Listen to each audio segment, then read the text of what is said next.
2 winters ago, a former Army mechanic in Kansas City, Missouri was handed the keys to a brand new 240 square foot house. A porch, a full bathroom, a bed already made, food in the cabinets. He had been sleeping in his truck for the better part of a year, and the house cost him nothing. No down payment, no rent, not even a utility bill. He walked through a legal and charitable pathway that exists right now in cities all over this country, one that housing workers and veterans groups use constantly, and that almost nobody sleeping in a car tonight has ever heard of. And it is not the only pathway. There are 5 doors like it, and today I am walking you through all 5 in plain English. Who qualifies, the phone numbers that start the process, and the mistakes that can take someone who was weeks away from keys and push them to the back of the line. If this is your situation, stay with me. And if you are watching because you love somebody who is out there right now, a son, a brother, a friend from church, stay with me twice, because by the end of this video, you will know exactly what to hand them. First, 30 seconds on why free tiny homes even exist, because until you understand that, the whole thing sounds too good to be true. When a person lives on the street long term, the public pays for it anyway, just in the most expensive way possible. Emergency room visits instead of doctor appointments, nights in jail instead of nights in a bed, ambulance rides, shelter cots, police calls. Cities that actually added it all up keep landing on numbers between $30,000 and $50,000 per person per year. A basic small house costs a fraction of 1 year of that, and it lasts for decades. So mayors did that math, charities did it, churches did it, and one by one they reached the same conclusion. Helping is cheaper than looking away. These programs already have funding behind them. The people running them want the units full. And the only missing piece is that the people who qualify do not know where the doors are. So let us open the first one. Door 1. The charity-built Tiny Home Village. Across the country, nonprofit groups have spent the last decade building entire neighborhoods of tiny homes specifically for people coming off the street. The most famous one sits on the east side of Austin, Texas. It is called Community First Village, and it now has hundreds of small homes, gardens, a market, a medical clinic, and an outdoor movie theater, all built for people who were chronically homeless. Springfield, Missouri has Eden Village, a gated community of tiny homes for the disabled and chronically homeless. Olympia, Washington has Quixote Village. Eugene, Oregon, Detroit, Nashville, Tampa. The list grows every single year, and smaller versions are popping up in mid-sized towns that never make the news. Now, the details vary from village to village. Some are completely free to the resident. Others ask for a modest monthly contribution, and that contribution is usually designed to be covered by benefits the resident already qualifies for, things like disability payments or housing vouchers, which means the amount coming out of pocket can still land at or near zero. The way in is almost always the same 3 steps. You call the village directly, or you call 211, which is a free helpline that connects people to housing programs in their county. You complete an application or an intake interview where they mostly want to confirm you are actually homeless or about to be, and that you can live peacefully around neighbors. And then you wait on a list. The lists are real, and I will not pretend otherwise. But people come off those lists every month, and the ones who get keys are the ones who applied, kept their phone number active, and answered when the call came. We will talk more about that phone call later, because it is where a shocking number of people lose their spot. And if the person you are thinking about ever wore a military uniform, even for a short time, stop right here, because the next door is faster, better funded, and comes with the house already furnished. Door 2, the Veteran Pathway. That Army mechanic in Kansas City I told you about at the start walked through this door, and it deserves its own category because veterans have an entire parallel housing system that most veterans have never been told exists. In Kansas City, there is an organization called Veterans Community Project. They built a village of around 50 tiny homes on Troost Avenue, each one fully furnished down to the towels and the coffee maker, and homeless veterans live there completely free, while caseworkers help them line up income, benefits, and permanent housing.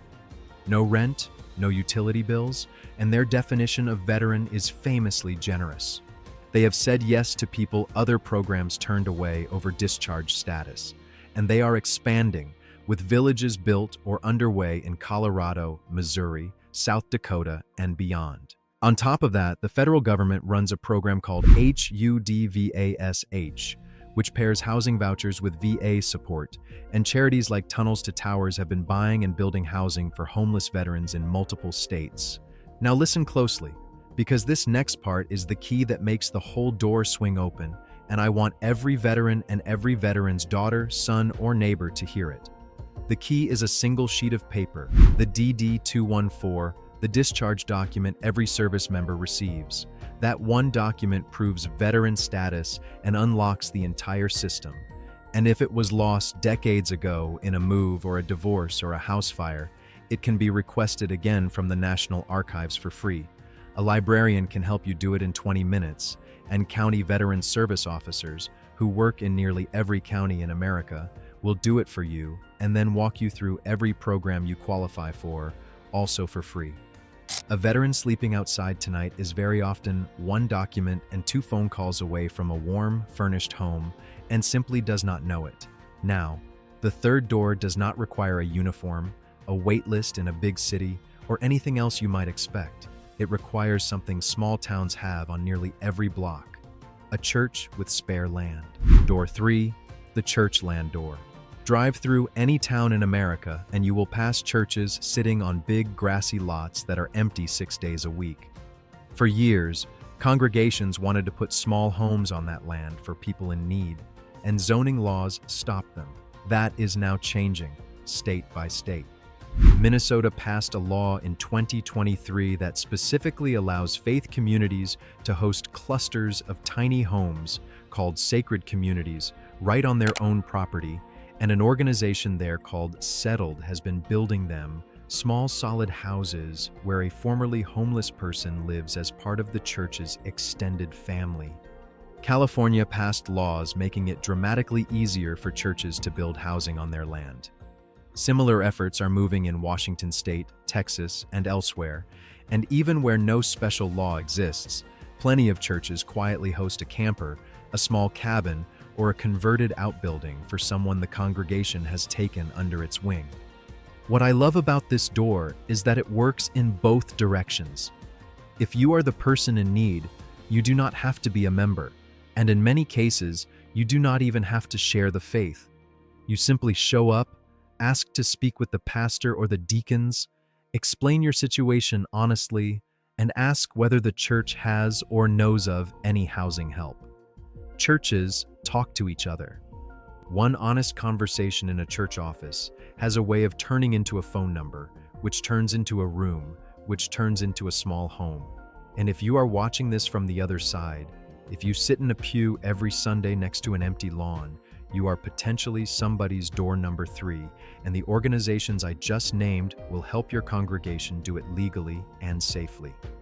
Now, before we open door 4, give me 1 minute, because this part is mainly for the helpers watching, and I want to say something plainly first. Everything in this video is free. Every door, every phone number, every program I name is free, and you will never need to buy anything to walk through any of them. But over the years, I have learned something uncomfortable. The person who needs this information the most is usually the person least able to sit and watch a YouTube video. No phone, no data plan, no charger, no quiet place to take notes. So I wrote all of it down. The 5 doors, the phone numbers, the paperwork steps, plus the day-to-day details of getting by safely while you wait for a door to open. The things there simply is not room for in one video. It is a written guide called The Veteran's Blueprint, and despite the name, it is written for anyone, veteran or not, who is out of money, close to losing their housing, or already outside. It is organized step by step in the same plain language I use here, and it works printed out on paper, offline, folded up in a coat pocket, handed through a car window. It costs about what 2 cups of coffee cost. If you are helping a parent, a sibling, or a friend through this, it may be the most useful thing you ever physically hand them. The link is in the description below this video. All right, Back to the doors, because the fourth one is the strangest of all. It is the one where the government itself builds the tiny homes. Door 4, the city-built shelter village. Remember that $30,000 to $50,000 a year that street homelessness costs the public. City governments finally started acting on that math, and the result is something that would have sounded impossible 20 years ago. Cities are now building entire villages of small individual shelter units and letting people live in them for free. A company in Everett, Washington called Pallet builds small weatherproof cabins with beds, heat, and locking doors that can be assembled in under an hour. And cities from Los Angeles to Sacramento to Burlington, Vermont have put up whole villages of them. Other cities have built wooden tiny home villages of their own, places with names like Safe Rest Villages and Bridge Housing Communities. Residents pay nothing. There are hot meals, showers, laundry, and on-site caseworkers whose entire job is moving people from the village into permanent housing. These are officially transitional, meaning they are a step on the way to a permanent home rather than the final destination. But that step comes with a locking door, a warm bed, and your own space, which changes everything for a person coming off the sidewalk. Finding them takes one of 3 moves. You call 211 and ask specifically about tiny home villages or safe stay communities in your county, and you can add the phrase, "a shelter where I get my own unit," not a shared room, because that is the kind they are. You search your city's name along with the words "tiny home village." Or you walk into any homeless services office or day center and ask a caseworker the same question, because they know exactly which villages have open units this week. And in many cities, these villages sit half full at various points, not because nobody needs them, but because the people who need them most have no idea they exist, or got discouraged by one rule at one shelter years ago and stopped asking. The units are there. The funding is there. The staff are paid to fill them. Somebody just has to walk in and ask. I will give you one real-world flavor of how this looks up close. A woman in her 60s on the West Coast spent almost 2 years sleeping in a 20-year-old sedan after her husband died, and the medical bills took the house. She assumed shelters meant a cot in a gymnasium next to strangers, so she never asked. An outreach worker knocked on her car window one morning in a grocery store parking lot, and 11 days later, she had her own small cabin in a city-run village with a door that locked, a heater, and her name on a housing list she did not know existed. She told the local news the part that stuck with me. She said the hardest step was not the paperwork. It was believing that any of it was actually meant for her, and she is not unusual. The barrier at these villages is almost never eligibility.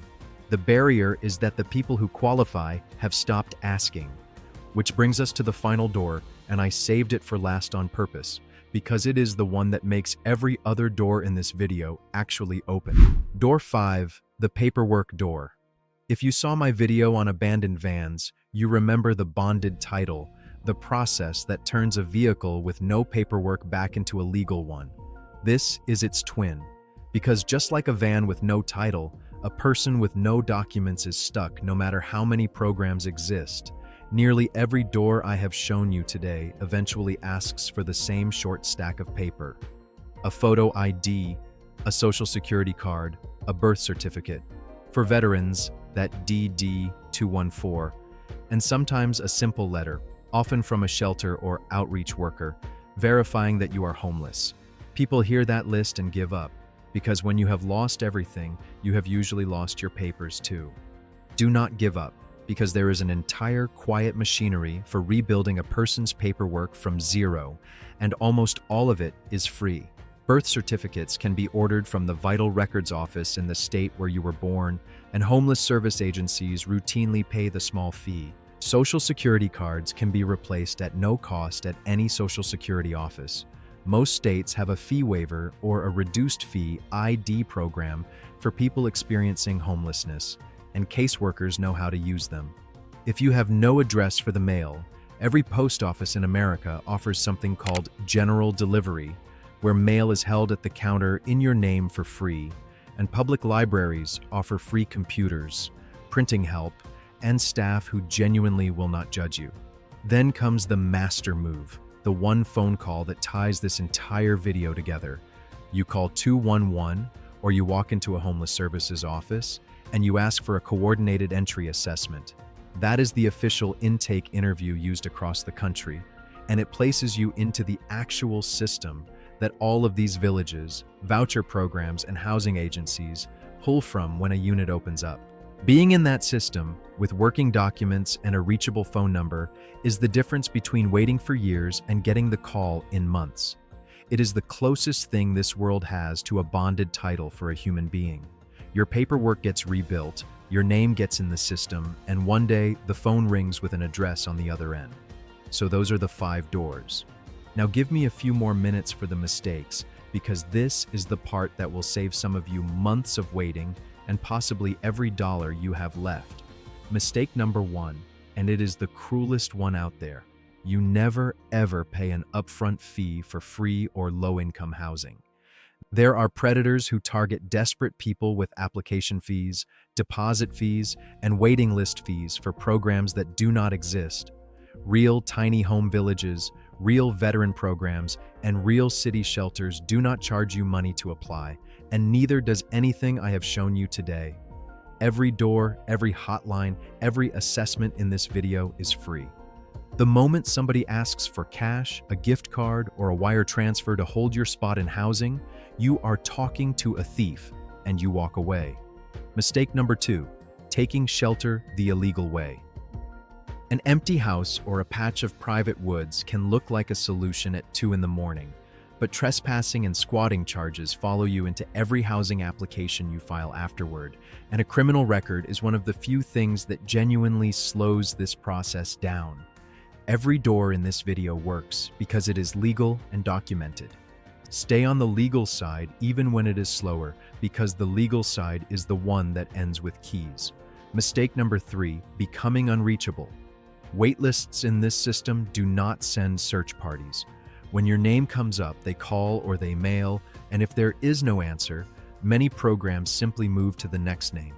Keep a phone alive through the free government phone program if you qualify. Use general delivery at the post office for mail.